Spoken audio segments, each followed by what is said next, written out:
What's up, you guys? Welcome to The Imagination. I'm your host, Emma, and today I'm absolutely honored and excited to introduce you all to renowned and published author and writer, independent researcher, investigator and reporter, public speaker and educator, whistleblower to whistleblowers of ritual abuse, mind control, and organized abuse, one of my personal inspirations, a man who has inspired many of you on the other side of the screen, and a man who was way before his time, who has pioneered the survivor movement in ways that are just now starting to truly be recognized, Fritz Springmeier. And my second guest today, aspiring writer and author, son of international best-selling author Larry Abraham, former professional wakeboarder and former sponsored big mountain snow skier turned self-proclaimed nerd and independent researcher, student of Fritz's and continual learner, exposer of the Freemasons and the Cabal, and my dear friend, Joshua Abraham. A brief intro of our guest today. Our first guest, Fritz Springmeier, is not merely a researcher. He is a living testament to the unbreakable human spirit. For over 3 decades, armed with nothing but relentless courage, a Bible, and an unshakable conviction that truth is worth any price, he has documented and exposed the most sophisticated system of human enslavement ever devised, Illuminati trauma-based, multi-generational mind control. His masterwork, How the Illuminati Create an Undetectable Total Mind-Controlled Slave, is not just a book, it's a rescue beacon, and it will be a big focus of what we discuss today. Written with former Illuminati programmer Cisco Wheeler, herself a bloodline survivor who broke free, this monumental exposé is the only public document in history that lays bare the complete architecture of Project MONARCH and its parent programs. With clinical precision and compassionate clarity, Fritz handed the world the actual keys used to lock millions of souls in invisible cages, and more importantly, the keys to set them free. What he's revealed has been staggering in scope and heartbreaking in detail. He did not speculate. He published the scripts. He reproduced the survivors' hand-drawn maps of their internal worlds. He named the programmers, the bases, the triggers, and the bloodlines. And then he taught therapists, pastors, and survivors how to dismantle the very programming and restore the core person to freedom. The price he has paid has been prophetic in its cruelty.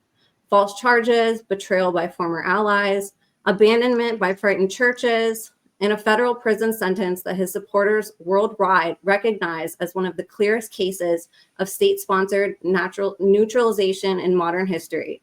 He has boldly declared, if they can silence me, the information itself becomes the proof. Today, the tide has turned. High-profile survivors are stepping forward with stories that match Fritz's work in exact detail. Declassified documents confirm the existence of the very programs he was mocked for exposing. Therapists who once dismissed him now use his deprogramming protocols and witness miracles of integration and healing. What the establishment branded the ravings of a madman is now acknowledged by thousands of healed survivors as the roadmap that gave them their lives back. Fritz did not fight for applause. He fought for the little girl chained in a cage who had no voice, for the boy forced to watch horrors no child should see, for every soul the world was trained to call crazy when they tried to speak the truth. He's living proof that one man, anchored and conscious and armed with truth, can shake the very foundations of hell itself. In a world engineered to keep its deepest crimes invisible, Fritz chose to become the light that could never be extinguished. History is being rewritten in real time, and the debt humanity owes him is beyond measure. Because of Fritz, the invisible chains are becoming visible, the undetectable is being detected, and the slaves are coming home.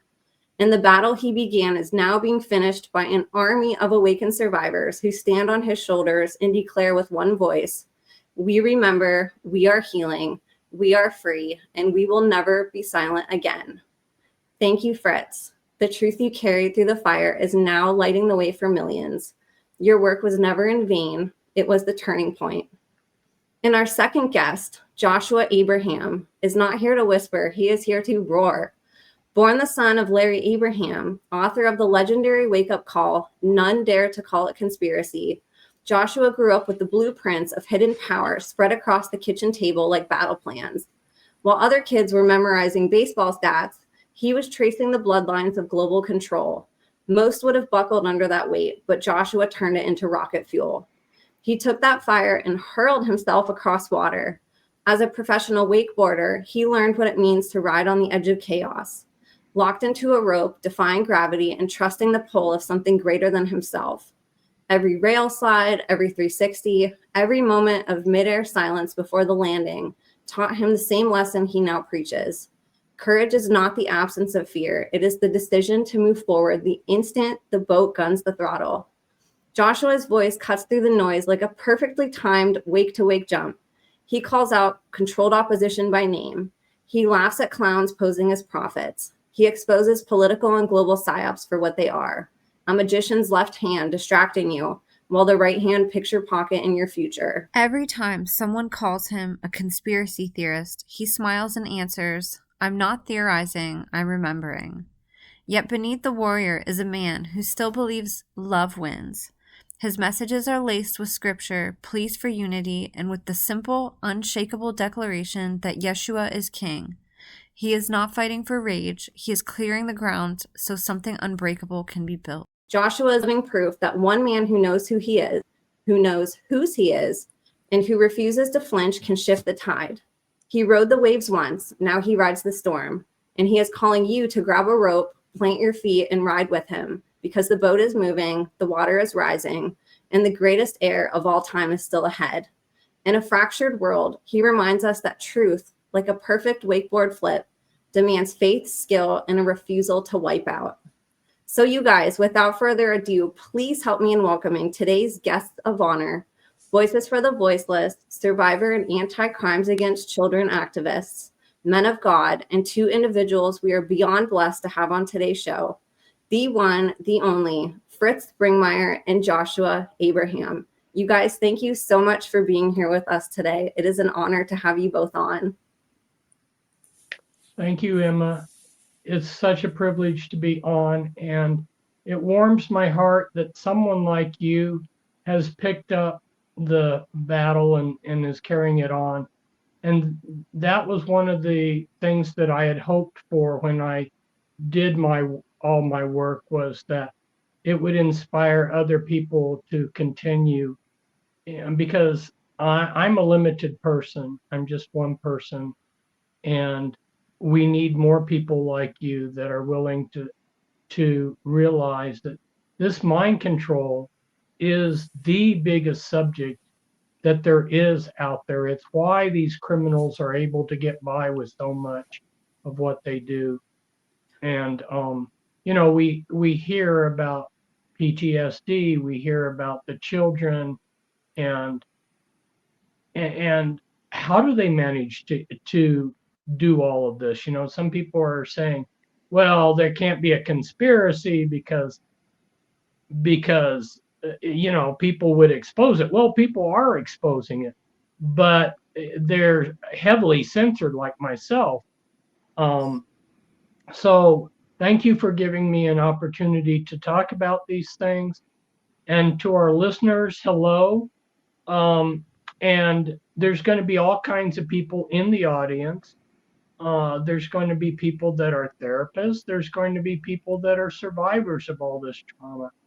And here, my approach is that, yes, there's going to be things that are triggering. I can't predict ahead of time what will trigger one person or another, but there will be triggering things. But the thing of it is survivors are tough. These people have been through everything, and they need someone to talk about what they've gone through. They need some light on the subject. For too long, it's been there's been no light on things. There's just been darkness, and it will be. They may have pain. They might have all kinds of programming kick in from hearing this stuff, but generally they survive because they are survivors. They've been through a lot worse than what this show is going to be. Now, in being given the floor, I had to choose what direction I want to go, because this is a vast subject. And I thought, there's been a lot of people that have just ridiculed and mocked what I've done, the work that I've done.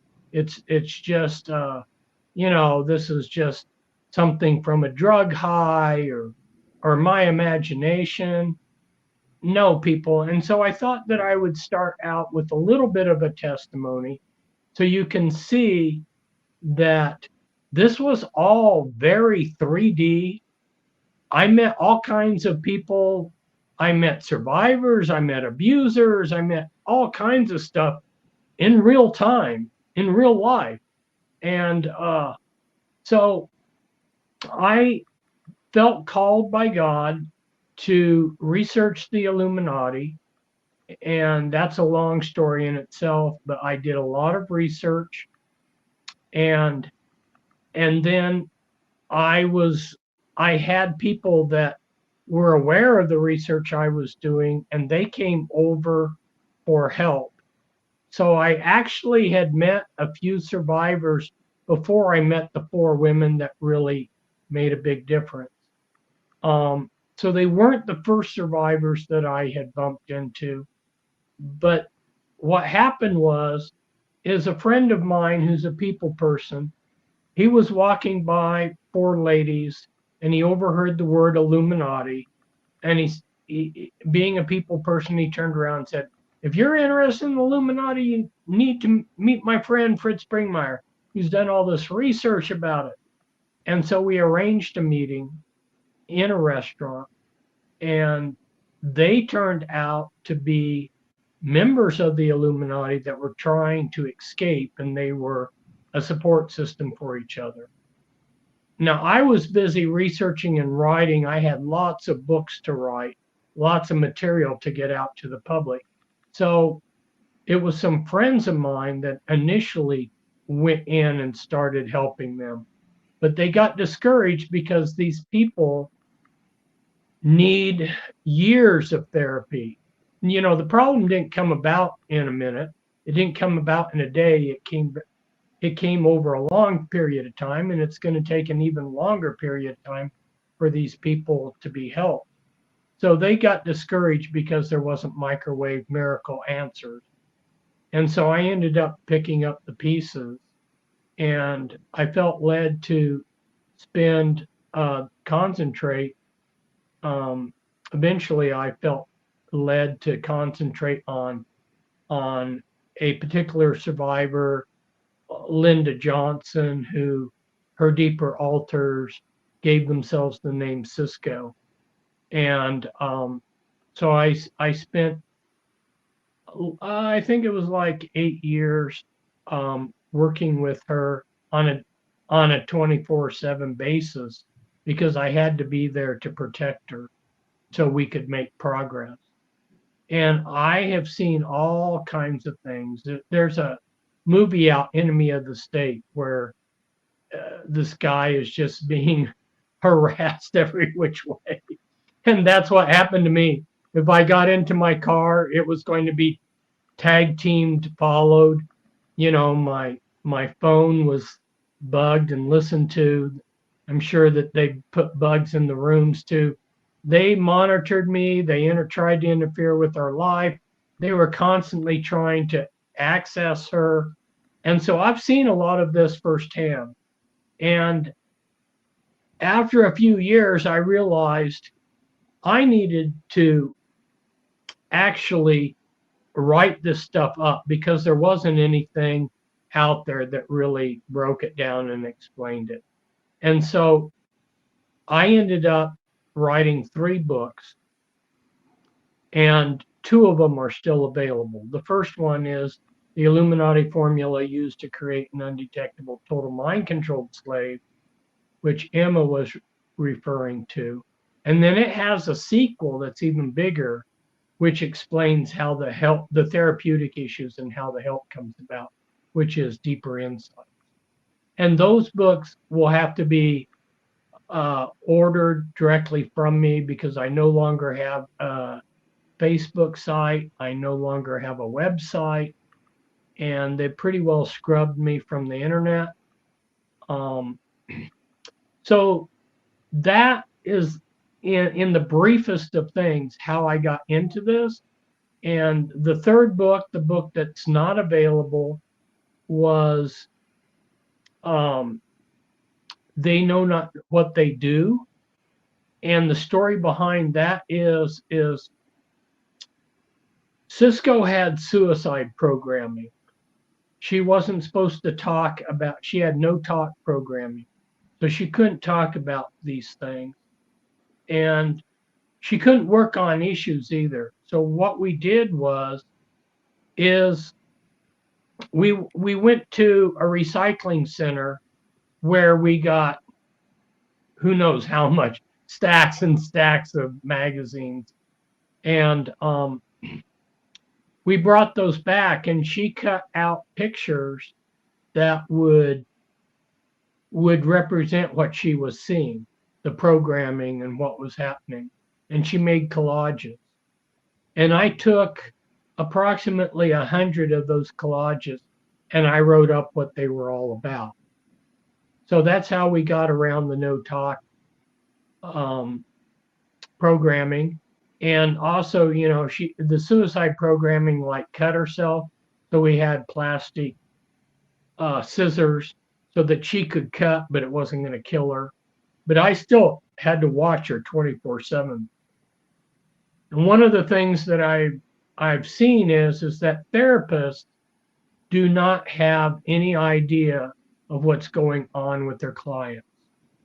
So I'll give an idea of, like, with Cisco. With Cisco, she had been in therapy approximately 5 years before I came in to help her. And the therapist was working with her front alters. And the therapist was making progress with the front alters. But you have to understand that the front system was a grid of 13 by 13, in other words, 169 alters. And then there were 13 levels below, 12 levels below the front system. So she was not even she was only scratching the surface of things. And she was happy because she was making progress with the front alters. And she was telling Cisco that she was on the road to recovery. So Cisco was happy. She was making progress. At least that's what she was being told. And the Illuminati was happy because all the deeper alters that they did things with were not even being touched, all the deeper programming. And I looked at this situation, and I was the only person unhappy because I saw what to me was obvious. She's still being used. She's still being accessed and doesn't even know it.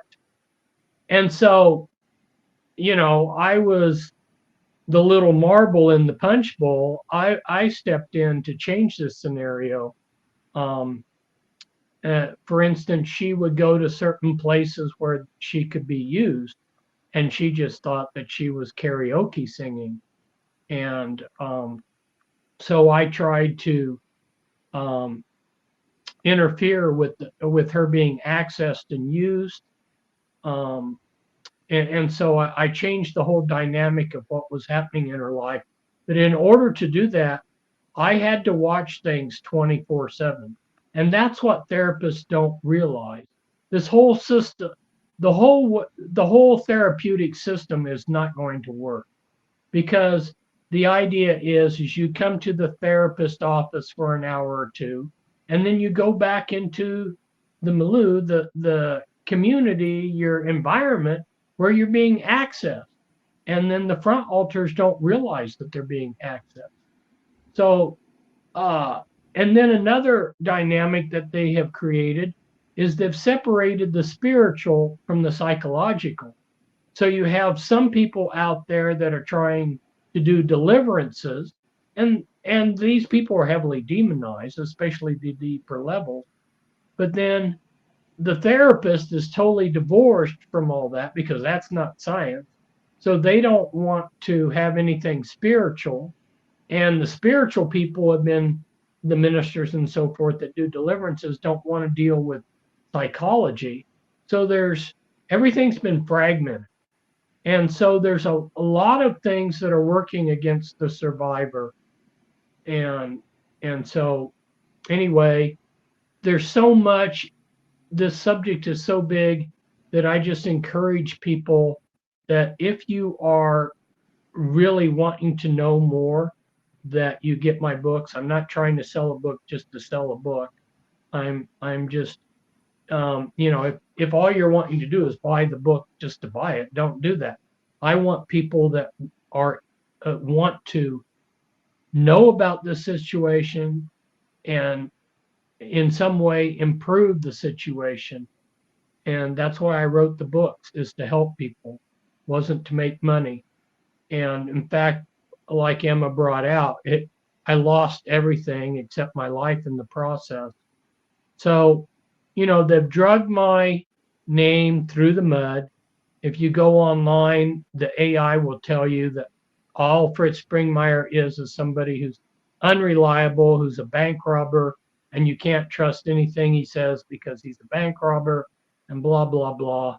And so they've managed to smear my name. And anyway, those of you that are intelligent will understand that that's all.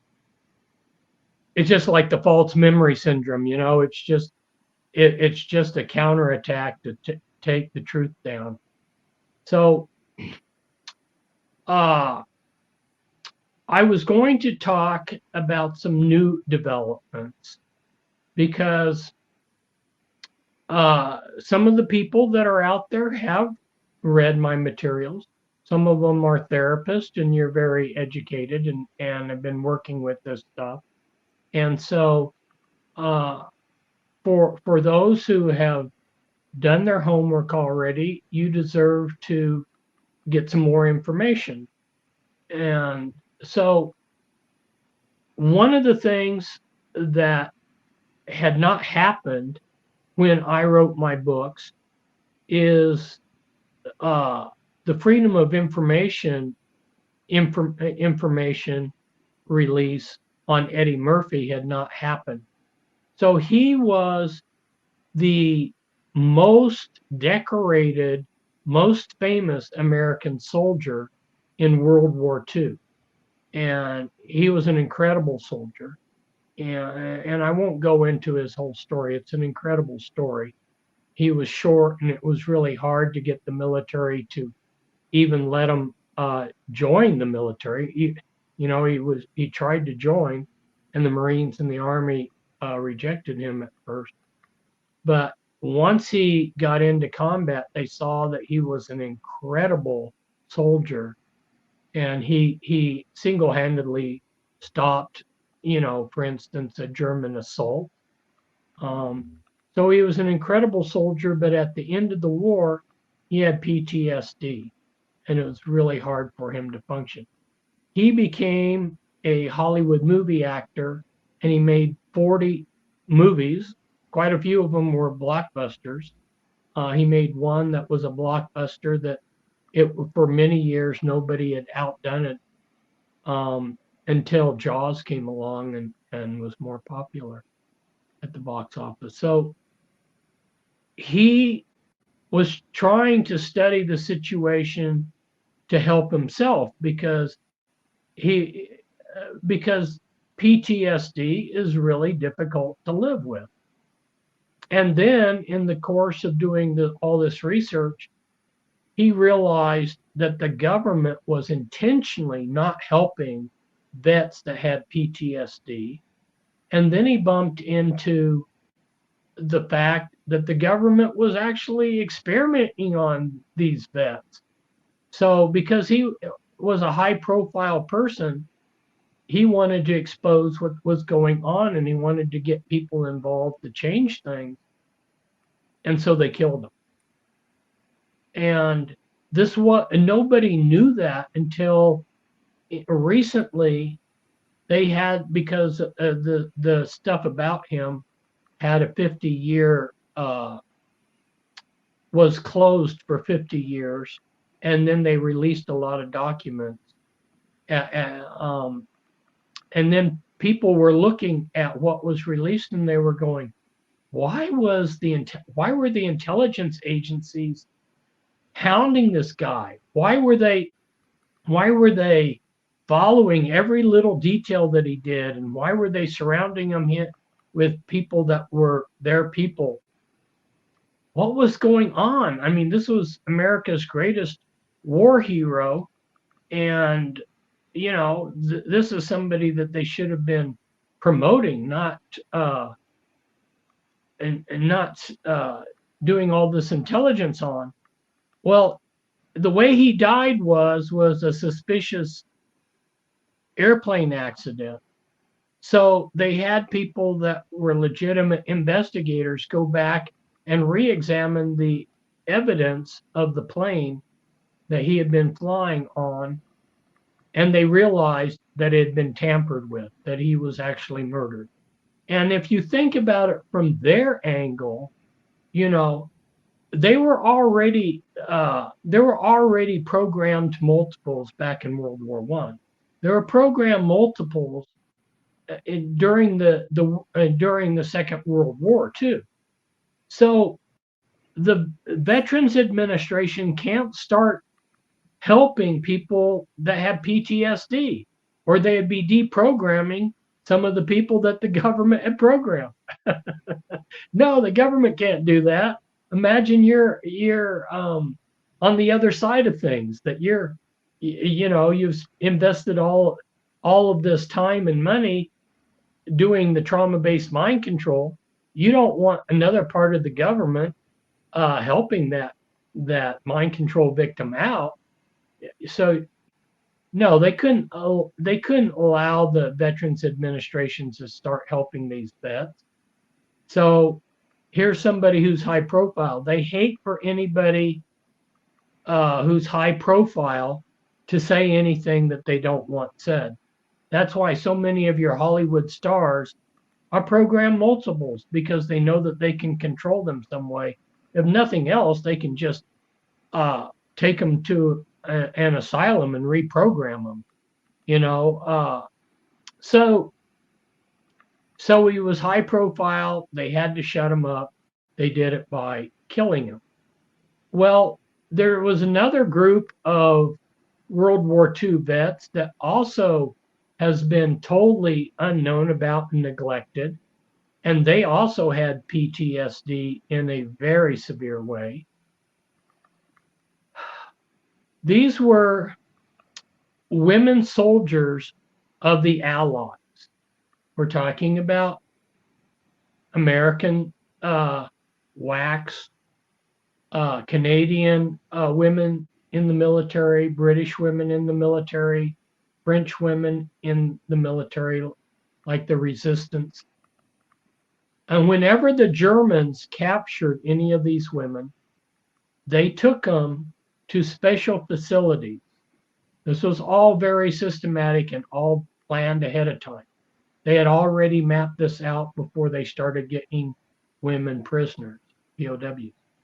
These women were isolated, totally isolated, and then the Germans started doing systematic torture on them. And the torture was directed from several angles. One, they wanted to take advantage of these women's feminists, that they were female. They also wanted to examine if there were national differences. What they found is that there weren't national differences in terms of how effective the trauma was, the torture. What differentiated one woman from another was their personality. It's not their nationality. Of course, the Germans had to investigate whether there were national differences, being their mindset. But anyway, they kept extensive notes on what worked in terms of trauma. So when these women were liberated, for instance, an American WAC, she's being liberated. why the American government rode up on these women, and they made them sign documents that said that they would never talk about to anyone what the Germans had done to them. So here they have PTSD in a severe way, but they can't even talk to a therapist or anybody. They were totally silenced. The U.S. government told them for national security, we can't allow you to talk.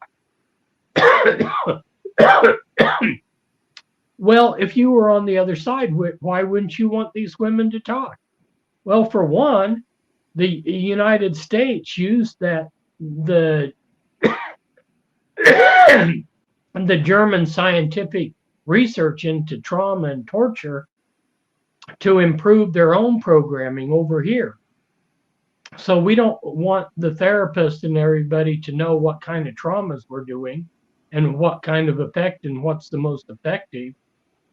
Nor do we want these women getting any help, because that's going to set in motion a whole industry of helping people with PTSD, which I've already explained they don't want to help.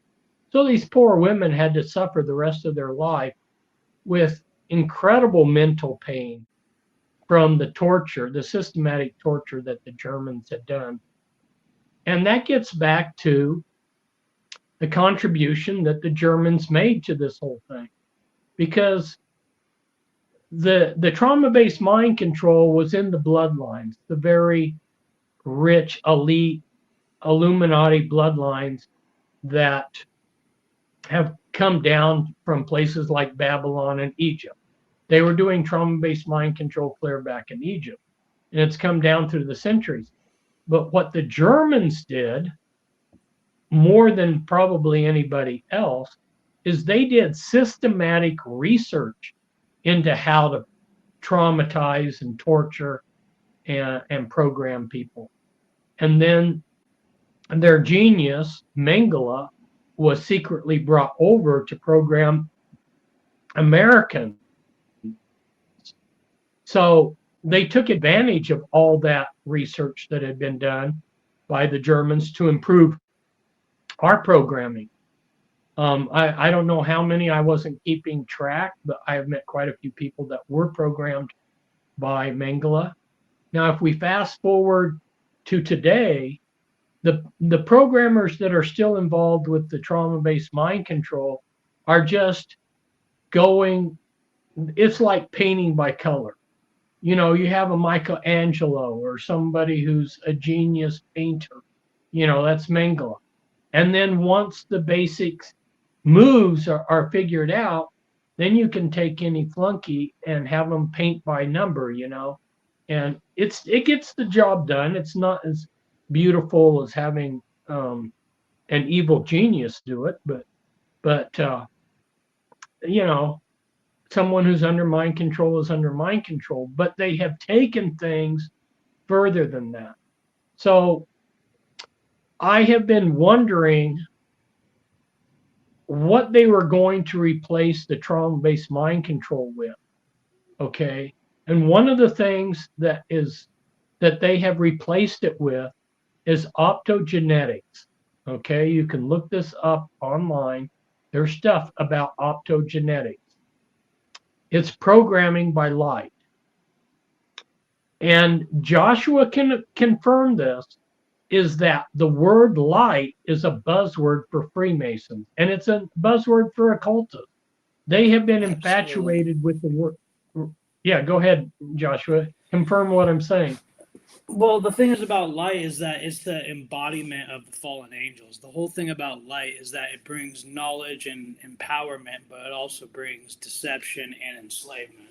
And with light, we have to be really careful because they use that term in the law the wrong ways that they always can. So, yeah. Yeah. So imagine their joy at being able to take pulsating, flickering light and program people with it. That's what optogenetics is involved with. And so they have to place something into the human body to modify it for these different programming modalities. Okay. But once they they genetically alter some part of your brain. Once they put something in there, then the optogenetics work great.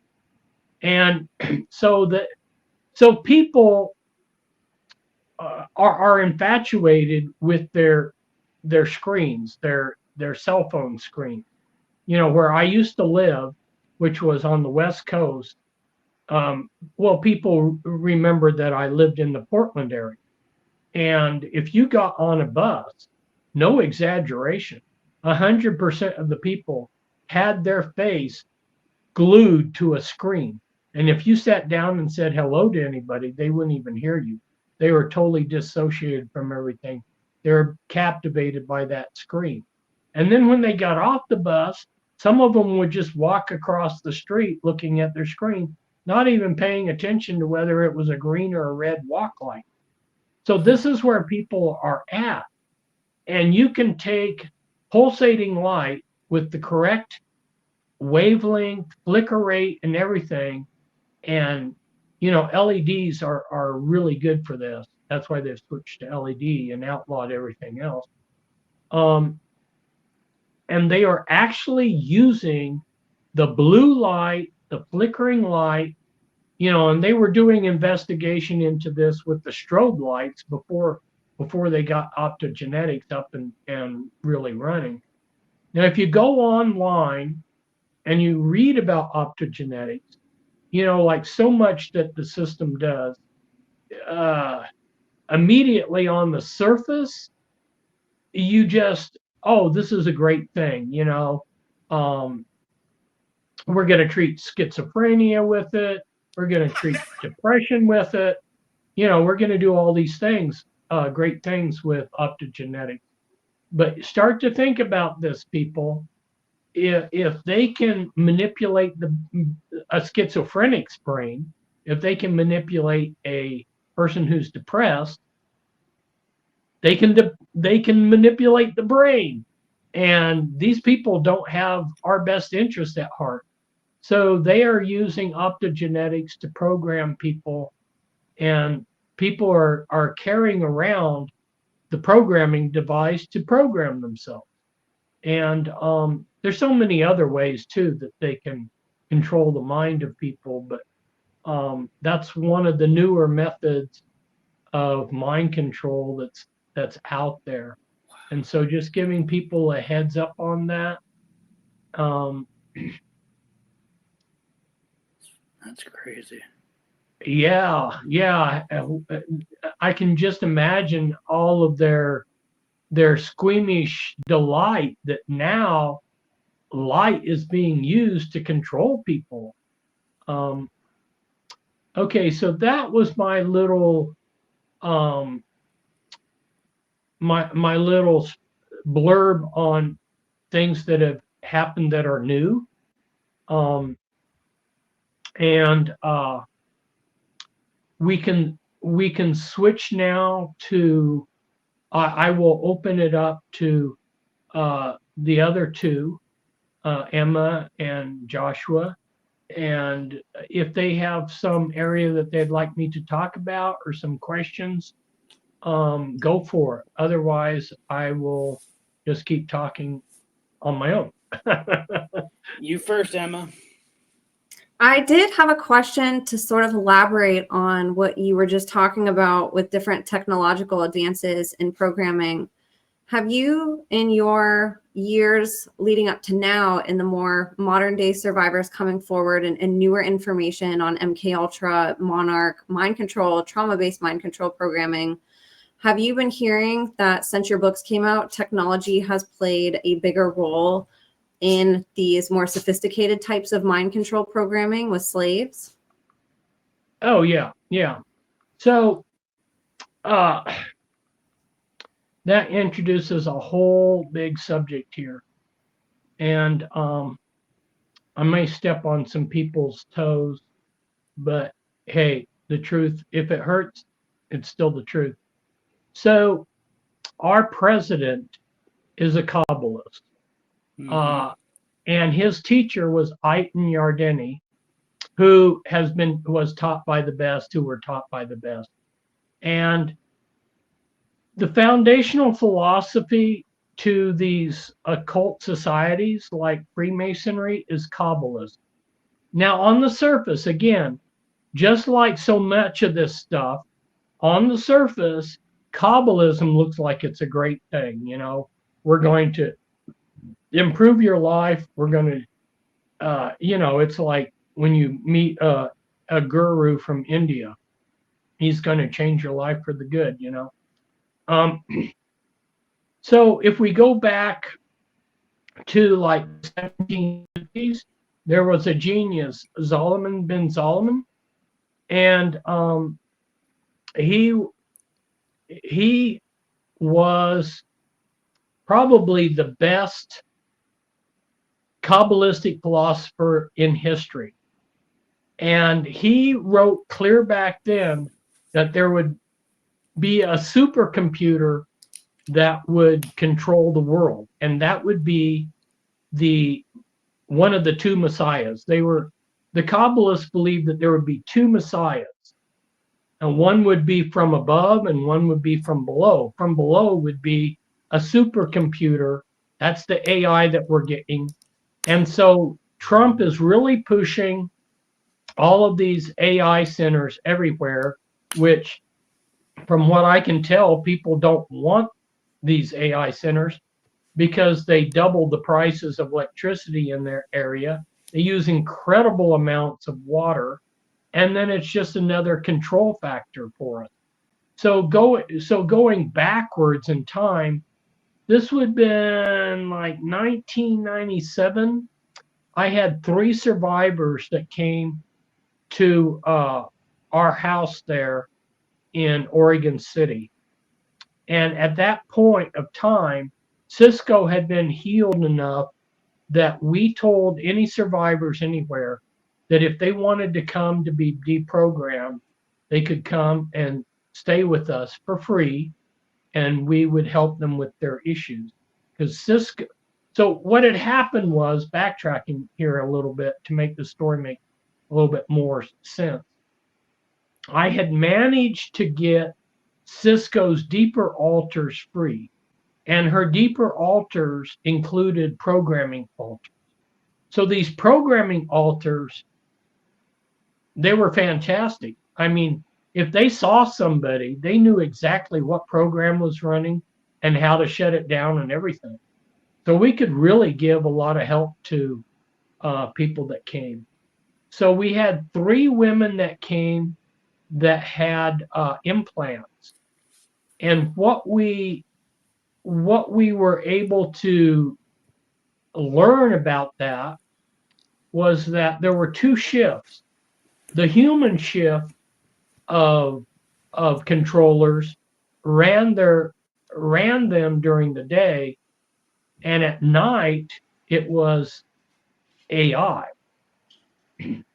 And we found out where the supercomputer was a Cray computer, where it was located. So that, I think that information is in my sequel to the formula book. It's in the Deeper Insights book.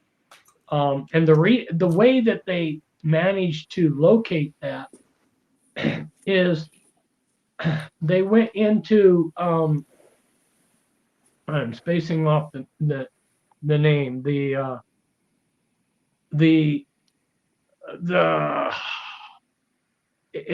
it's a cage where you can tell if there's any signals coming into you and where they're coming from. And they did that, and then the operator of that was favorable to them and let them smuggle out the results. And they folded up the results in their bra and got it out. But they were able to tell where the signals were coming from. It was coming from this building that had in Houston that had a Cray computer. But what they would do is the AI would piggyback off of it didn't matter where you went.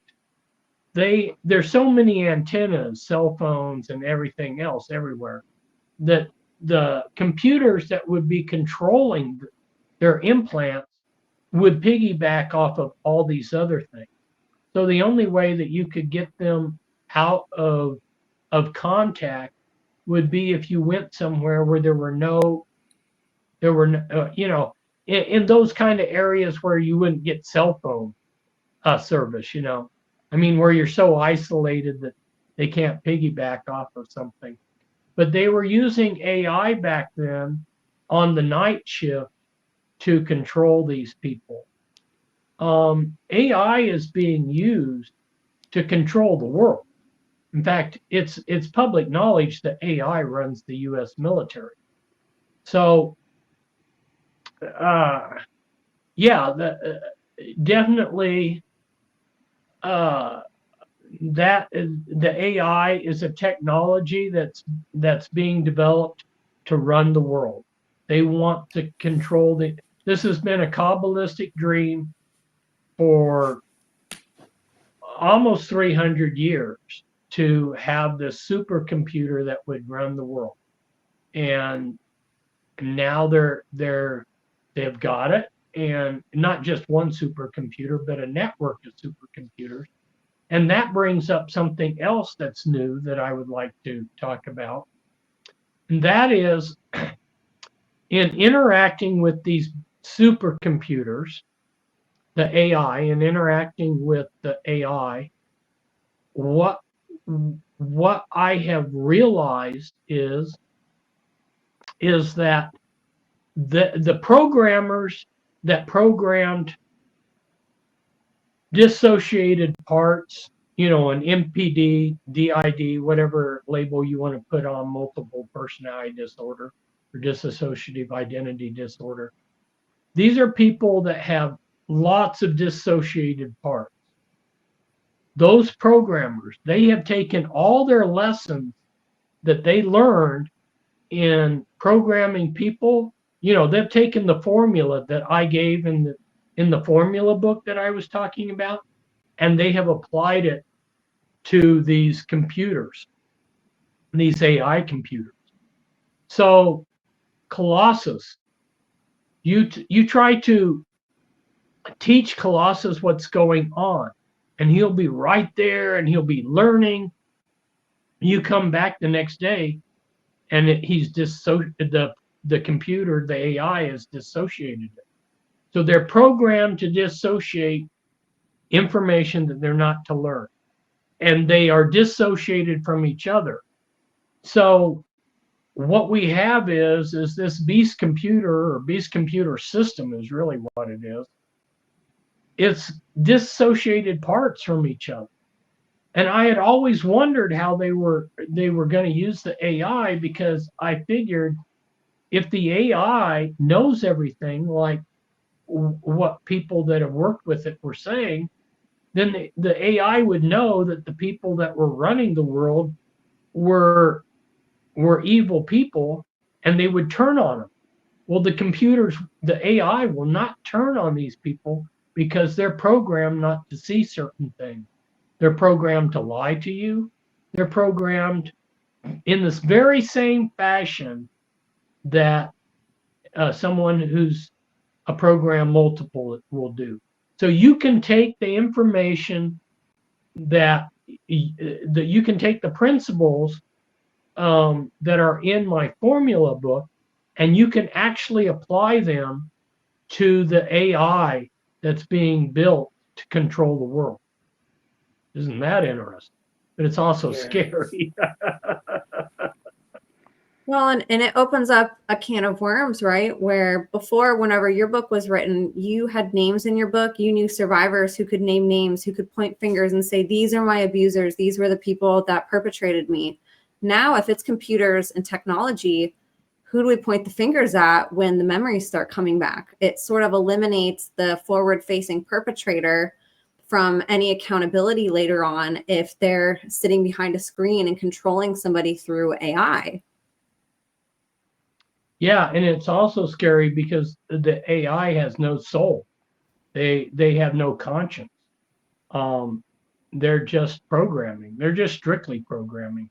I mean, they already had when they programmed somebody, they stripped them of their personal will and they stripped them of a conscience. So when I would be working with deeper alters, they were just programming. They had no conscience.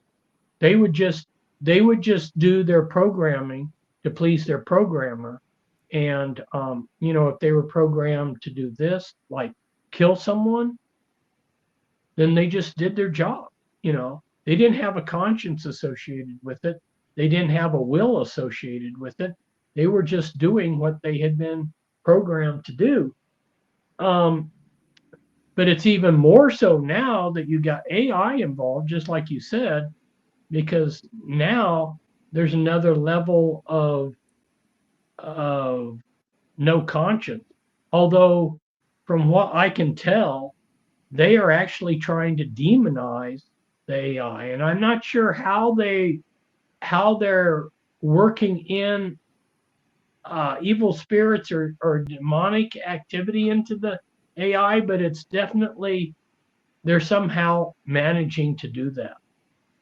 Right. And speaking of the spiritual side of this, which you've referenced a couple times, and the lack of science and spirituality coming together, what are your ideas? How have you conceptualized fixing this problem and helping survivors in a productive way by merging these? How do we do that?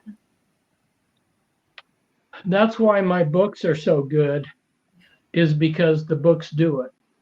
And there's so much information. I just really encourage people to, like the Deeper Insights book has all of these therapeutic issues and then how to deal with those therapeutic issues. There are actually some ministers that also understand psychology that have actually stepped forward to help these people. And that's a good thing, because if you're a professional therapist, you have something that they can take down.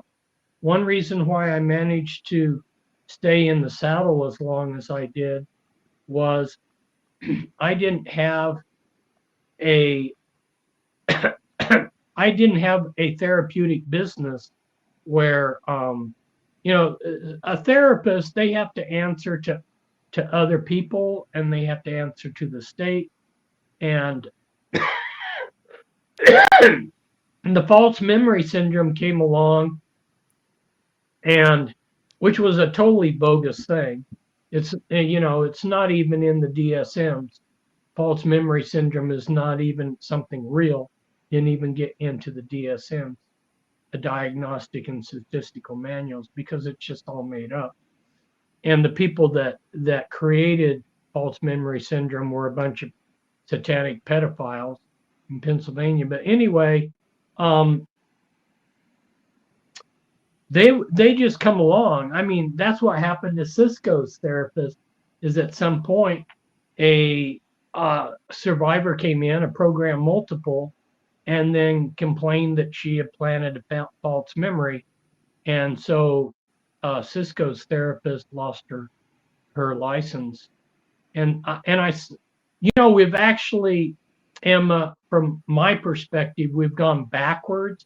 I mean, I'm not that close to the therapeutic community now, but what I saw, so I started publicly exposing the Illuminati in 1990.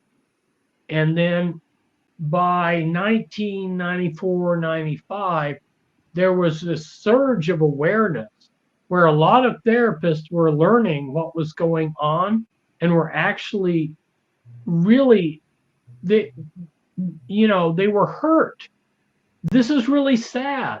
This is something that if you just hear what the traumas are, you break down and cry. And they wanted to help these people. So there were a lot of therapists that were genuinely wanting to help these people. So they had a problem. So they had to shut this all down. They had to take down legitimate therapists. And they started taking them down. And so you had this a surge of awareness, and then you had this counterattack, which really reduced the true therapeutic, the sincere therapeutic community out there. And people ask me all the time, well, can you recommend a sincere therapist? And I tell them I don't know anybody out there. I really don't. I could give some names of people that might be, but then I can't vouch for them. And then it would come back on me if they turned out not to be legitimate. So I really can't help people that way, unfortunately. And I don't have the time. A lot of these survivors, unfortunately, they don't realize where they're at. A lot of these survivors approach me and here, I've been living here in Kansas for 8 years now. And when I first got here to Kansas, I would get maybe an email every other day, at least that often, of someone wanting help. And then they would have the mistaken belief that I was just going to, almost instantly cure them of all these problems. And so not only did they not want to pay for the help I gave, but they wanted it to be really quick and superficial. Well, that's not the way this works. These problems didn't come about in a day, and they don't go away in a day.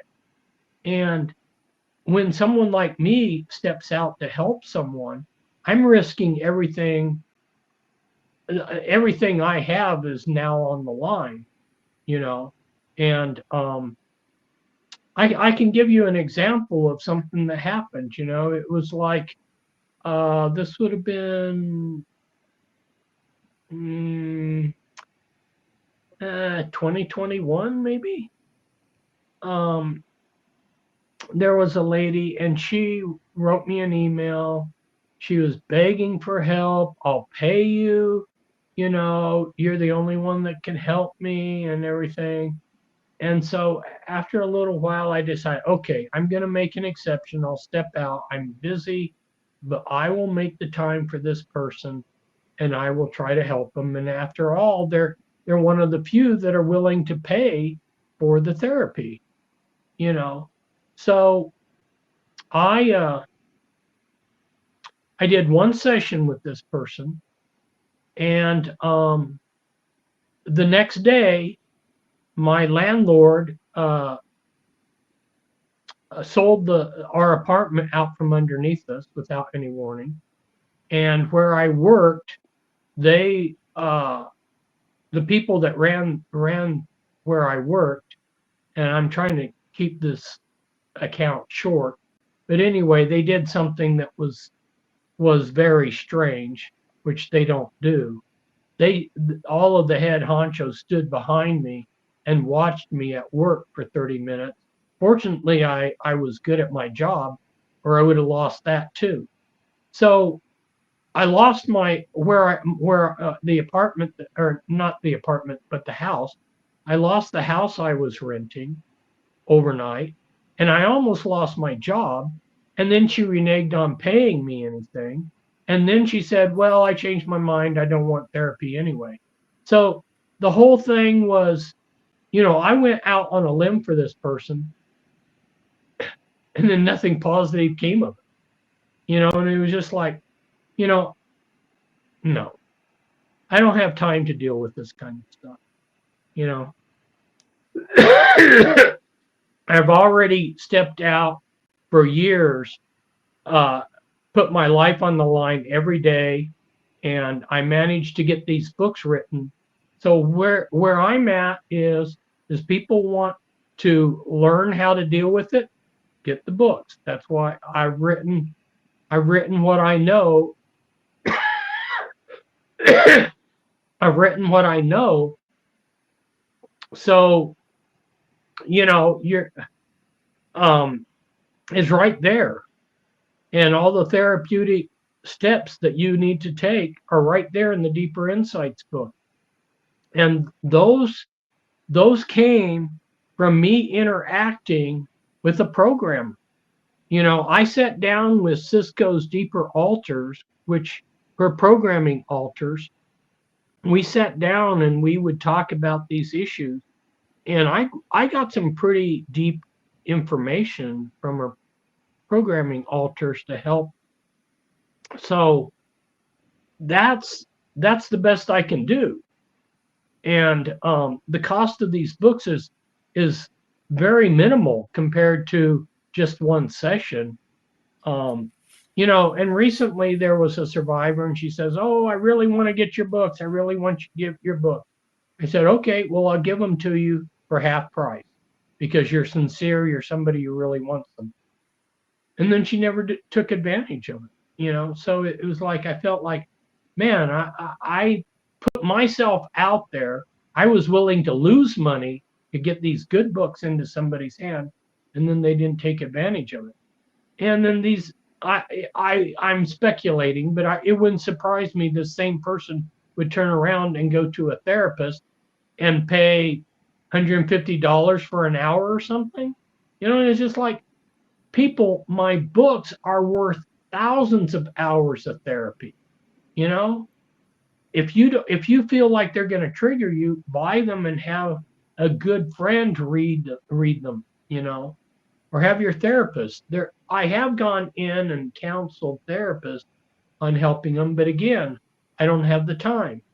People need to take what I've done and they need to use those books as tools. Yes, absolutely. And how would you recommend, if survivors and therapists are struggling to know if all the altars have been discovered, is there any tricks or tips to know if there's deeper parts that haven't been discovered yet that are hiding inside? Well, people aren't going to like my answer. That's right. They're not going to like my answer, and I'm not sure I want to even share it because they're not going to like it. But the thing of it is you there's no way to know how many hidden boxes have been put in, how many back doors have been put in, you know, how many hidden rooms. When they start making these altars, if somebody understands the process of creating dissociative pieces, here's the analogy I use. Okay, if you took a big mirror and you held that big mirror up and you threw it against some concrete, okay, that mirror is going to shatter into thousands of pieces. Okay, now the lie that they have been teaching people, and this lie is so thick out there, and that is, this is what they tell people. Okay, this person, when they were a child, they made a mistake and they did something like they turned on the hot water and it burned them, and that trauma caused them to make a personality, right? No, that's not what happened. No, a little child, when it's traumatized, does not create an altar with a name and with a history and programming and everything else. This is something that's been systematically done to the child. And there isn't one altar. There are hundreds. And all these people that go around and say, well, I only got 3 altars. You know, I only got 5 altars and I've taken care of them, and they're all deprogrammed, and you know, I've done my therapy myself and I've taken care of these. They don't have a clue as to what's gone on. There aren't 3 altars. There aren't 5 altars, because when you throw that mirror against the concrete, it shatters into many pieces. And the programmers know how to find those dissociative pieces and do something with it.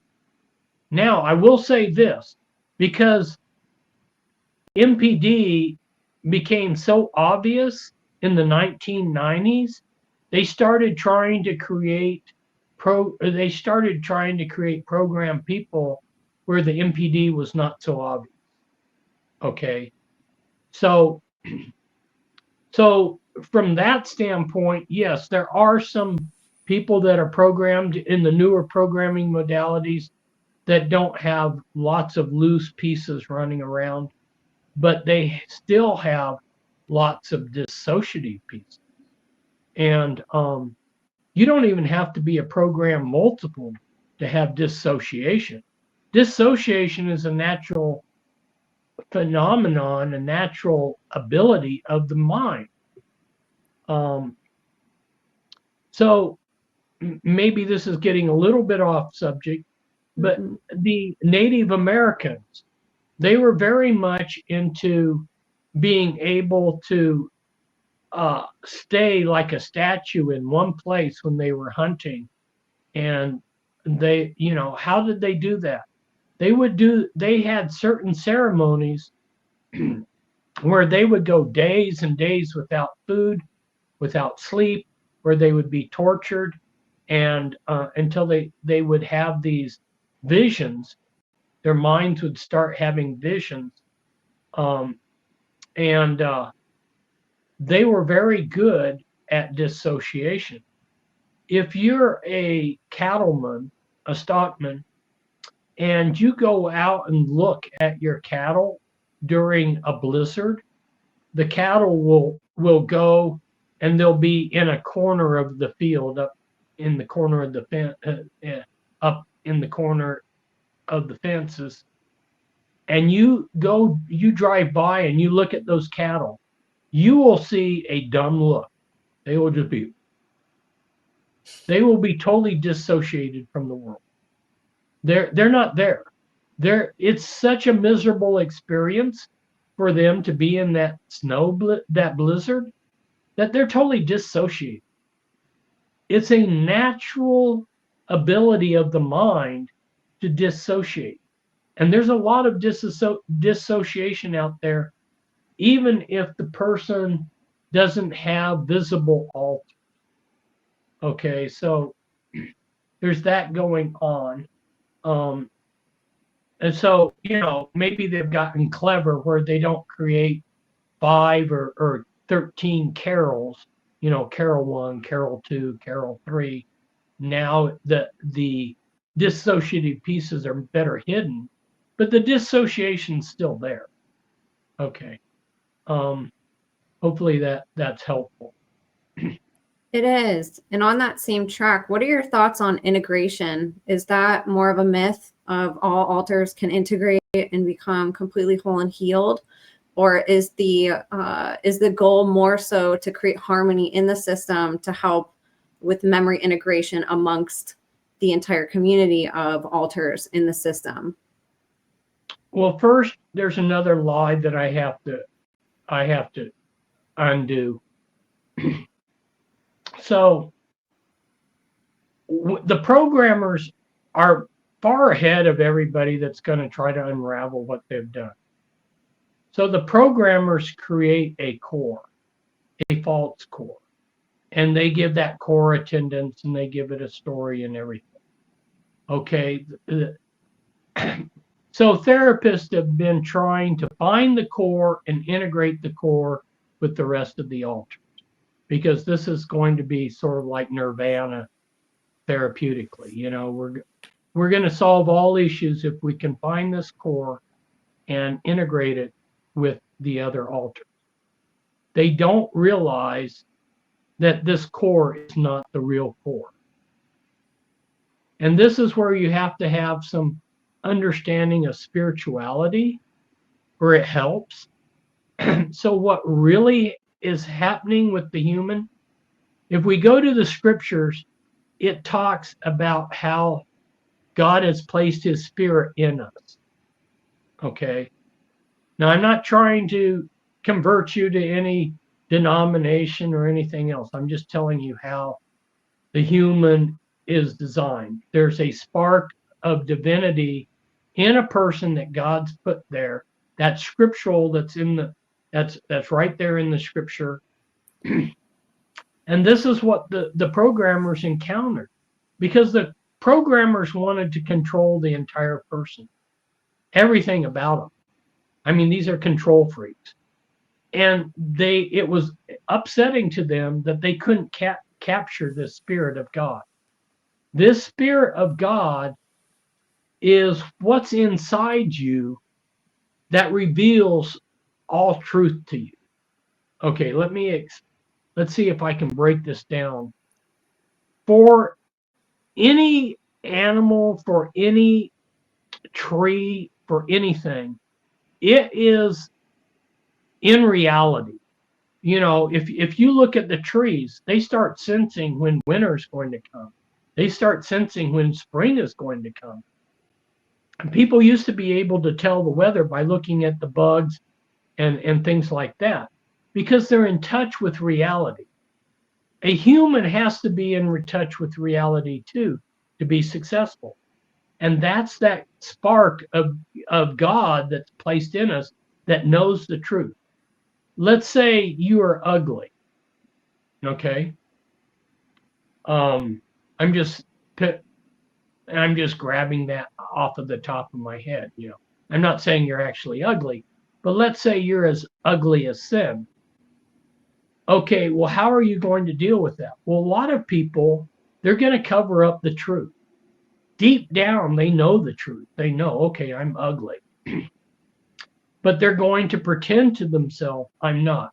They're going to paper over that truth so that it's hidden. But deep down inside them, they know the truth. Deep down inside, a thief knows he's a thief. You know, I had one guy, he complained to me that somebody had stolen what he stole. You know,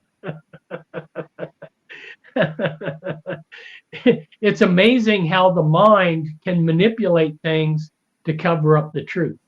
But deep down in everybody is that God-given ability to know what is true.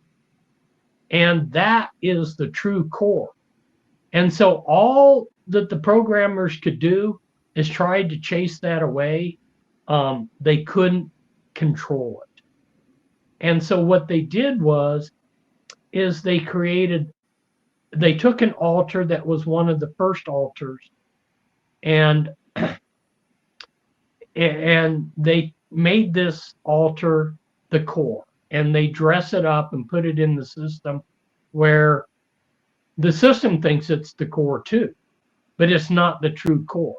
And therapists haven't known that. I mean, my books brought that out, but I don't know if anybody's really caught on to what I wrote about. The true core is that divine spark that God placed in there that they can't control. And so you're not going to really bring total wholeness to an individual by finding the pseudo core and integrating. I mean, all integration is going to be helpful, but the way you framed your question was very astute, and that is maybe the best answer isn't integration. Maybe the best answer is to get them to work together. And the way I liken a multiple system is it's really like a city. Okay, and for those of you that are just getting into this subject, this will help you understand it better. So you have a whole city of people. Some know each other. Some don't know each other. Some work together. Some hate each other. You know, you've got this vast, complex array of different entities here. Now, what's the best thing? Have them work together or have them all have a group mind? Well, having them all have a group mind might be a kind of a stretch. If you can get them to work together, that might be a better solution than to try to get everybody on the exact same page, exact mind. So I would say for some altars, it would be good for them to integrate and have a single mind, like a husband and wife. You know, if you can get a husband and wife to have the exact same mind, that's great, you know. But there's a lot of benefit in not having everybody with one group mind, where you have, if you have a city, do you want everybody in that city thinking exactly the same thing? variety is the spice of life. I mean, it actually, program multiples actually have advantages over the rest of us in some ways, in that their different alters can handle different situations. Cisco would get into situations where she needed an alter that could take the pain, or she needed an alter that could do this or could do that, And if she was tired, one alter would get tired. It would switch to a different alter that was fresh, that wasn't tired. So, people view MPD as the problem. No, that was what rescued these people from death. Because when they started the torture and the trauma, they had three things that the person could do. Some, if you're tortured and traumatized that much, you just curl up and die. Others, they just go insane. So the ability to dissociate and creatively create MPD, programmed multiple personalities, is really a creative solution to a really impossible situation. So the MPD is not the problem.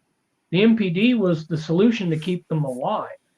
The problem is that the programmers have created all of these scripts to keep all of these alters from working together.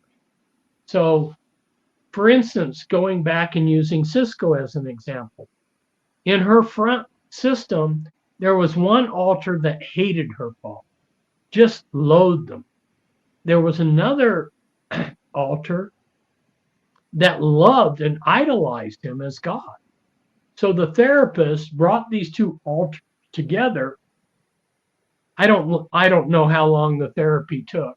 It took a long time to get these two front alters to reconcile, where they could integrate, because they had different scripts. One hates, one loves. And so so that's what the therapist was doing with the front system when I came along, was doing these kind of things so that they could integrate, getting them to be able to like each other and work together and merge. Well, if you do that for an entire system of a whole city of people, you're going to be busy the rest of your life. You could spend years just on those two alters. How many of us have issues with our parents, and it could take years to work through those issues with our parents. So to think that you're going to work through all these issues that all the different alters have, and eventually get them all to merge into one group mind, is you're setting a standard that's ridiculous. It's not going to happen probably. And then where most therapists don't even get into the deeper levels, they don't even know that there's all these other levels and alters. And as long as the client feels like they're making progress, the therapist is happy to work with the front layer or the front two layers. The therapist may discover, the second layer, which has the gatekeepers, and may work on the gatekeepers, which have been heavily traumatized. But they're not getting down to the really hardcore occult alters or the Illuminati alters. And so, yeah, I don't know if that was helpful. That ended up to be a long-winded explanation, but there's some people that do deliverance that they say, okay, we can take the demons off of each of these altars, and then we can coalesce all the altars. Once the demons have been taken off of them, we can bring them all together. They'll just naturally come together. And I'm all for hearts and altars having their demons delivered from them, but that is unrealistic, because just like these two altars I was talking about, one one hated her father and one loved her father. You know, that's a psychological, historical issue. It's like Ukraine and Russia. The Ukrainians loathe the Russians. They don't just hate the Russians. They loathe. It's way beyond hate. Those are issues that you just don't come along in a minute or a day say, oh, we're going to all be one happy family. We're going to let bygones be bygones. No, not with that kind of intense feelings. And so, yeah, I believe it's unrealistic to hold out to a multiple system that they have all got to merge into one mind. And I didn't try to do that with Cisco. I didn't want her programmers to have to get rid of their programming and join some frivolous front altar. No. The programming altars were very helpful in understanding the programming. So why not use the MPD to your own advantage instead of looking at it as the problem? That was a really great answer, and I think it'll be empowering. That can be frustrating if somebody feels that that's the standard that they have to meet and it's just not happening year after year after year.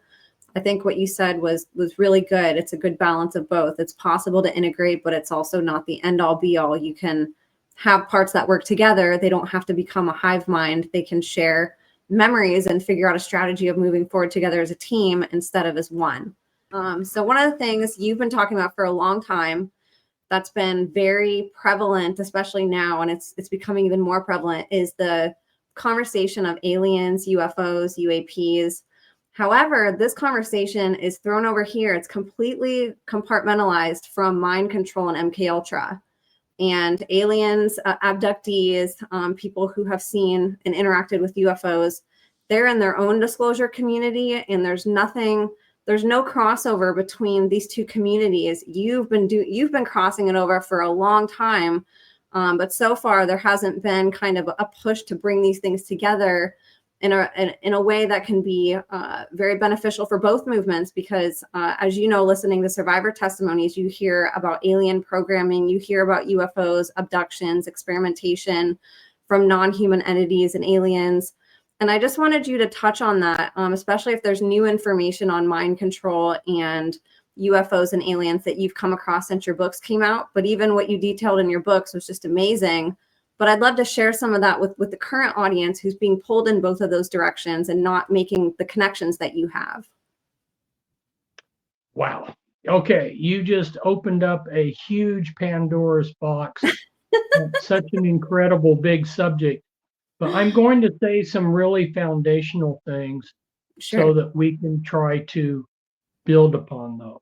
Okay. The connection between flying saucer, or not flying saucers, they call them UFOs, unidentified.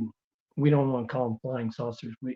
UFOs, the connection between UFOs, aliens, and programming in the occult world. There is a very direct connection between Satanism and UFOs, a very strong one. You go into satanic covens and you can find 100% of these Satanists have been abducted. Okay. There is a very strong connection. There is a very strong connection between the whole alien phenomenon and the occult world. Now, what are these aliens? And if you, I cannot step a person through all of the research I have done.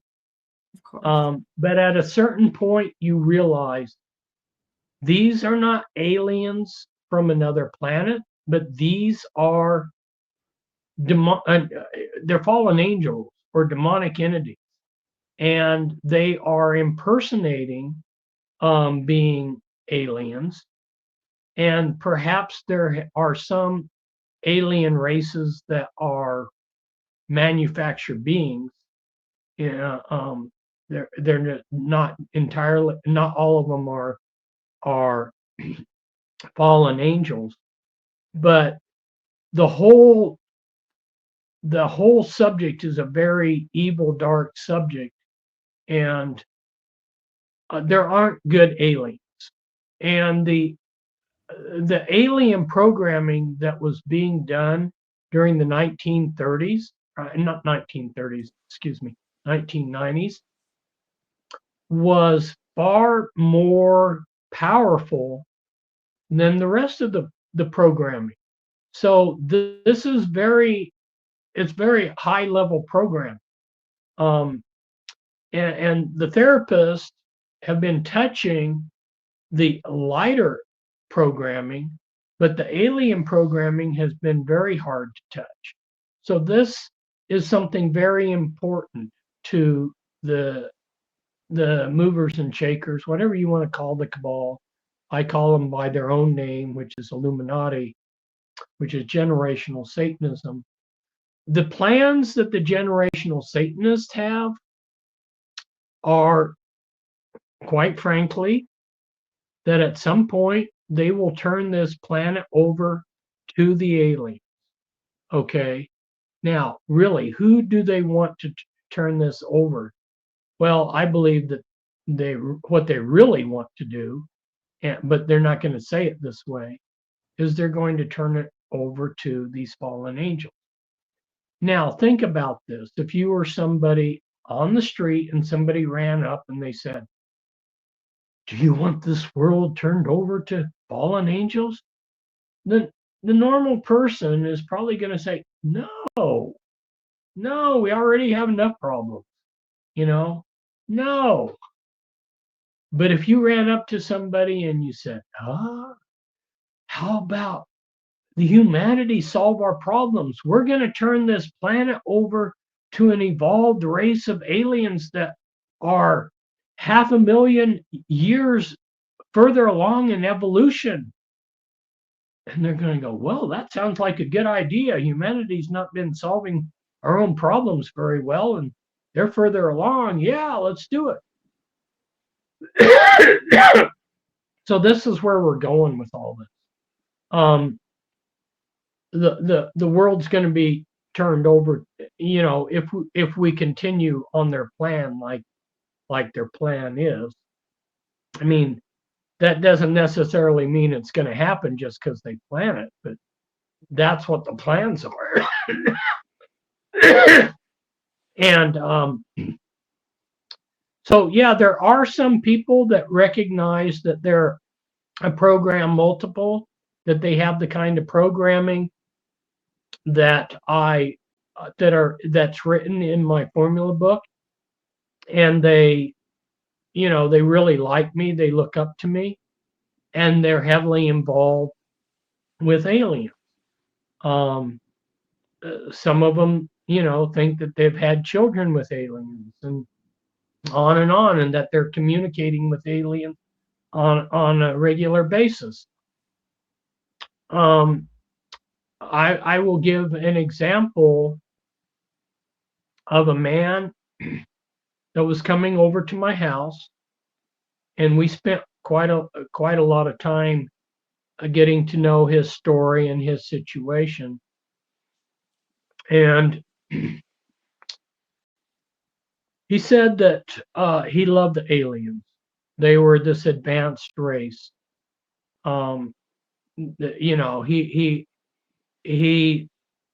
He looked forward to spending time with them, and he just had all these positive thoughts about them. And then you would ask, well, what's going on when you're giving these UFO trips? Well, they buggered his rear end. Well, did you give them permission? No, they did it on their own. They buggered his rear end on their own. Well, what is this? This is mind control, Emma. I mean, if somebody can take you and they can sexually abuse you and you love them, what is that? That's mind control. Yep. This isn't an enlightened race of aliens. It's mind control. And if the abuser can make you think that they're an enlightened race of aliens, and you love them because of it, they can do anything to you. So this is what we got going on, and so this whole alien phenomenon is just an offshoot of the mind control and the occult agenda for this world. Thank you for answering that. When I've listened to a lot of these UFO whistleblower and disclosure testimonies from people who are focused on that and they're not talking about mind control or anything, most of their testimonies have allegations and accusations of being sexually abused as a child. And it's just interesting to me how people don't put that together. And then you talk to a mind control survivor and they've interfaced with advanced technologies. They have, experienced demons and spirits and these alien creatures in their own testimonies. And I just feel like there's been this deliberate separation of both of these movements, so nobody puts it together. They want us looking up in the sky at the aliens and not here at our own government, and not at the experiments that are taking place amongst that. So your answer is just really appreciated. I think it'll help connect some dots for people today who are sort of battling with looking at these two different disclosure movements and, trying to figure it out and just running in a hamster wheel. My next question for you, you mentioned earlier suicide programming. So one of the most amazing things, because of people like you who have pioneered so much work allowing survivors to understand what they went through and then finding the courage to come speak out, many of them don't know that that is a mechanism that can deploy at any time if they have that no talk programming and they talk. Unfortunately, there's not a lot of knowledge about this. And one of the biggest worries I have for our community excuse me, is that it's so wonderful more people are waking up, but with that comes the risk that suicide rates and self-harm rates could also go up. Do you have any advice on ways that survivors can stay grounded if and when they experience that, if they don't know that they have this type of programming and they're at home, they're remembering, they're talking, and all of a sudden it just kicks in? What can somebody do when that happens to help them manage getting through that without harming themselves? Another big subject. It's a good subject, though, because it's going to be an ever-present reality for a survivor. There are so many different reasons why somebody would want to end their life. And first, I'm going to talk about hope. Because like with Cisco, excuse me, I itched on my forehead. Wasn't trying to do any occult symbol or something.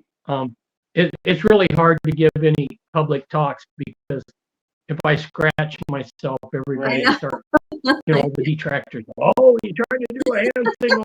Watch out. Yeah. So going back to Cisco and where she would be at, sometimes I'll be quite frank, and I'm not saying this to discourage people. I try to be realistic, and sometimes as a survivor, it just seems hopeless. The walls that you have to climb, the distance that you have to go for healing is so far, and you start thinking about things and it just feels hopeless. And you're trying to think to yourself, how can I get through this? Well, here's what I would tell Cisco. I don't know if this will be helpful to other people, but I would say to Cisco, where you're at is like being locked in a totally dark room and you're groping around for the doorknob and you can't find it. And it's scary. It's terrifying. You don't know where that doorknob is to get out of the darkness. I'll hold on to your help. Your hope.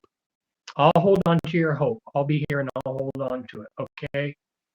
Now that brings up something that I strongly believe, and I believe every survivor, if they really want to have a chance, has to find a good friend that will stay by their side and help them through this. You need that. And the survivors I have seen that were able to make progress had that. But that's pretty rare. It's pretty rare to find someone who'll stick with you through thick and thin and be there as a friend. Because a good friend will do more good, or at least as much good, as an expensive therapist. Okay? So that's what you need. And you need to have that friend that's going to be there and say, I know you can't see any hope. I'll hold on to your hope for you. Okay? So you got that going. In other words, I'm being realistic. You look at things and sometimes you can't see that there's any hope. I've looked around for that doorknob and I cannot find it. I've been all the way around all four walls and I'm still not bumping into it. And the thing of it is sometimes that doorknob is just a few inches away. It's there. So I'll give you an example. So we had a doctor that came from New York who was a program multiple, and he had been dealing with his programming for 20 years. And he was very, very discouraged because he was double-minded. And in other words, in his mind, he couldn't go any direction because there were all these double binds. And Cisco's programming altar, and I haven't worked with Cisco for years, so I don't know where she's at. Head-wise or whatever. But at that time, her programmers were right there able to deprogram. And she told him, hey, you can walk right through that wall. It's just an artificial wall. In your mind, it's a wall that you can't go through. You can walk right through it. And he did. And so here for 20 years, he had felt trapped. And he walked through that double bind with her help. And in 5 minutes, he was laughing from his belly. It was just totally amazing to him. All this fear that he had, all this feelings of being trapped, and he walked right through it. And he realized the programming's a lie. A lot of this programming is a lie, but it's hard to break through the lies. If you can, you'll realize, oh, these lies were keeping me in my prison. Yes, you're being kept in prison by lies. You're being kept in prison by programming. So there are answers, but we need people like Cisco's programmers to walk people through the answers. And unfortunately, they've taken down the people that could do that.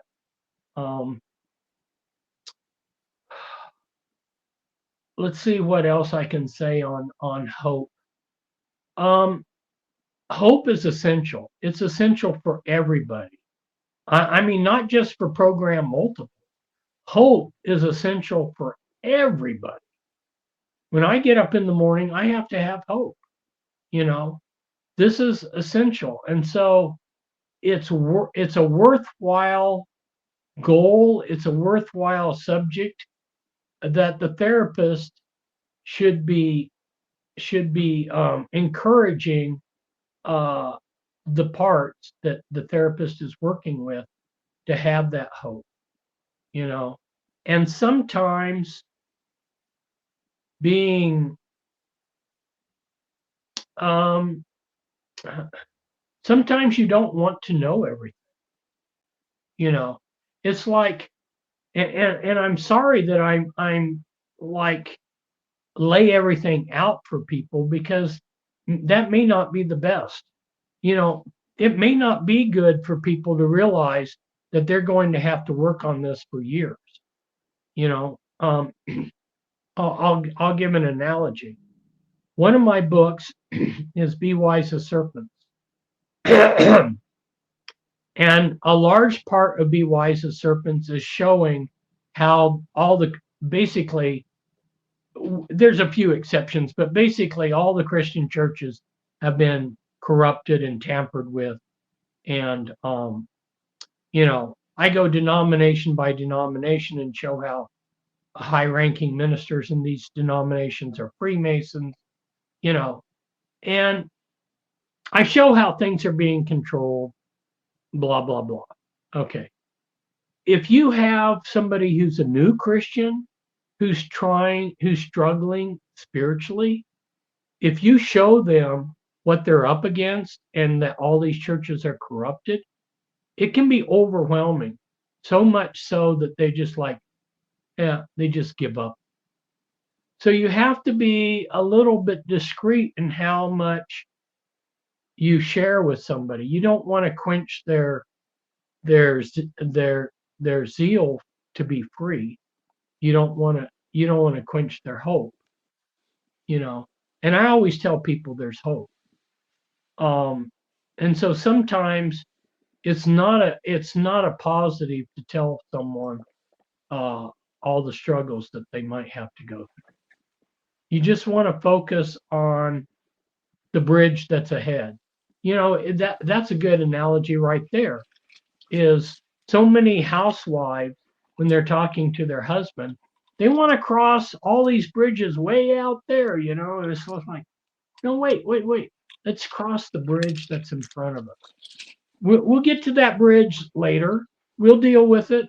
But right now, let's just focus on what's in front of us. Okay? That's enough. And that's Christ-like. That's what Christ said. He said, every day has enough problems sufficient to itself. Don't start worrying about 20 years later. You know, deal with the problem that's at hand. That's something that you can deal with. You start dealing with something that's 20 years out, you can't even deal with it. And that will bring hopelessness. You're like, whoa, how am I going to deal with all these problems? You don't need to. That's 20 years out. Don't even worry about it. Just deal at what's at hand, the issue at hand. Okay? Let's be successful with what we have to deal with right now. You know, we have to make this meal. We're going to make a good meal today for lunch. We're not going to worry about what we're going to eat 20 years from now. You know, that's irrelevant. Don't fret. Don't wrap yourself up in knots about these issues way down the road. And that's one thing that might help some of the survivors, is for them to come back and just work on what's in front of them. Because there's a lot of work to do. And it's not beneficial to get ahead of yourself. One step at a time. That was a really great answer. Thank you so much for that. We need more hope. And there's a lot of people not feeling hope. They're in despair and they're struggling. And I know your words are going to really mean a lot to people. And my final question for you, sort of as to piggyback off what you were just talking about, if you had the world stage and had everybody's ear and could say whatever you want, what would you express on behalf of the information that you've learned? What would you want the world to know today in 2025 after all these 35 plus years that you've been speaking out and pioneering this work?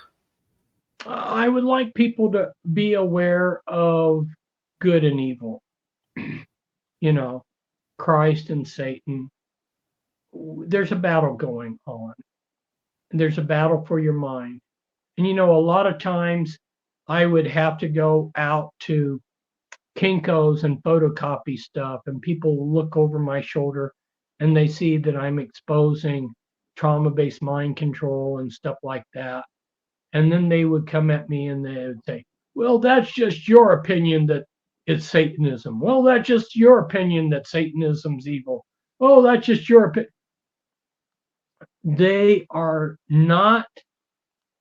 They're not facing the fact that we are in a battle, all of us, between good and evil, Satan and Christ. And I have seen people that they were trapped in all kinds of things. I won't even mention some of the things, that seemed like impossible situations they were trapped in. And they were able to get through those and change their life with the power of Christ. And I have seen a lot of survivors make a lot of progress because spiritually they had Christ and they had Christians that loved, that would be that friend to help them. And we're in such a battle, and people look out there and they're just, they don't take the scriptures for real. They don't take the kinds of struggles that the Bible talks about for real. The Bible talks about us having humility. The Bible talks about us having love. That has nothing to do with doctrines. It has nothing to do with denominations, and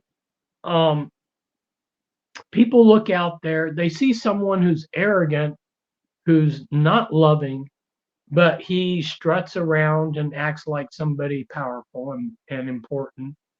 And they go, oh, okay, he's going to be our savior, Well, no, the problem is having humility, having love, and so that's what I would say, is to make people really aware of this war that's going on. And so one of the blessings that my material, my books have brought to people is it's pulled some people out of just,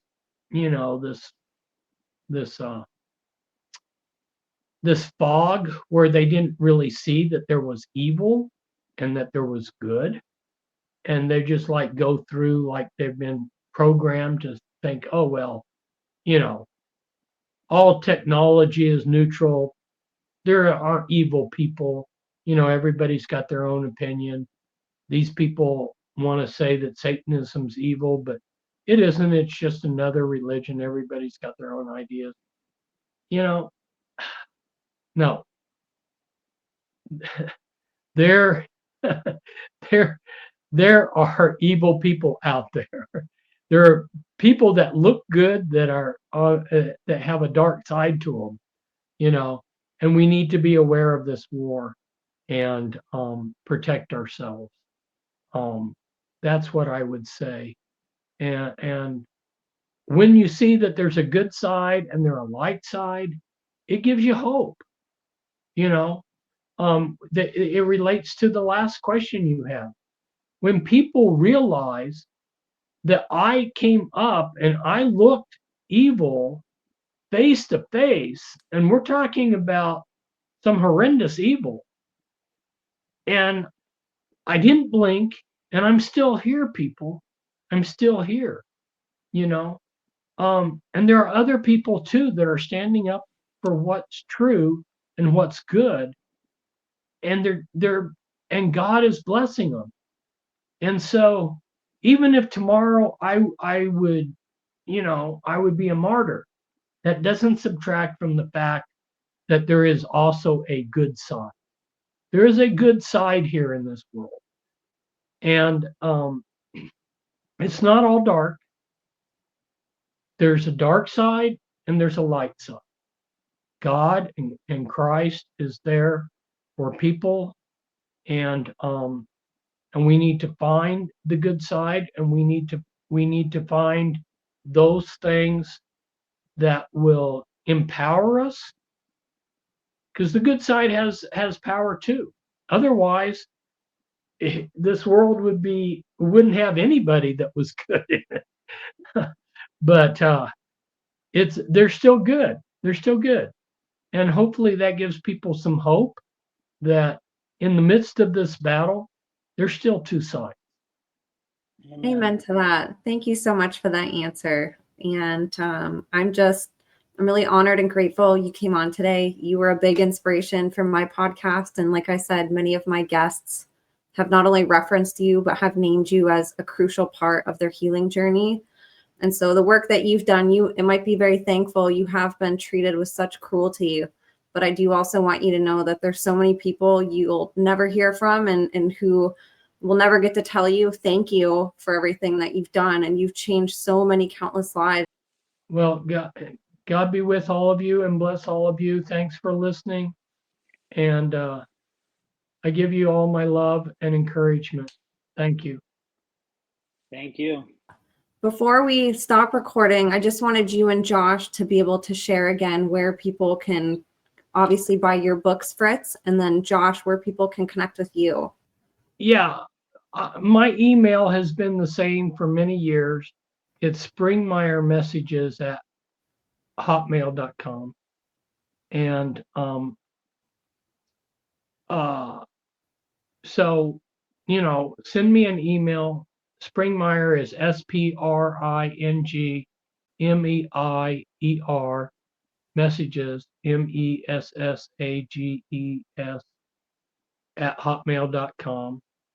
If you want any of my books, that's how you're going to have to get them, because I no longer have Facebook kicked me off. My Facebook account got hacked and stolen, and Facebook wouldn't let me get back on with another account. And my website's down, and I don't know if I'll ever get the time to rebuild it. And so that's the way to get in touch with me. And just be aware that they have done an excellent job of scrubbing me from the internet. And I'm surprised that people like Emma still find out about me. Okay. And Joshua, do you want to share where people can connect with you? Yeah, just on Twitter. I really don't have a lot of reach out. Just on my Twitter, you can find me on Instagram, and that's pretty much it. Sorry, I was just non-existent today. I'm just getting over this insane nicotine withdrawal. I've had to quit after 27 years. It's time. I just got to quit. My body's shutting down. So sorry, I was just so lame today. No, you weren't. Thank you for making this happen and for being here. And we'll have to do it again sometime and, bring Fritz back on and ask some more questions. And you can, of course, contribute. So thank you guys so much for coming on today. And thank you, the listeners. We couldn't do this without you guys. You guys are the biggest blessing. You guys are the light in the darkness. You're the reason why we do what we do. So thank you guys so much for listening. God bless you all. And we will see you next time. Thank you.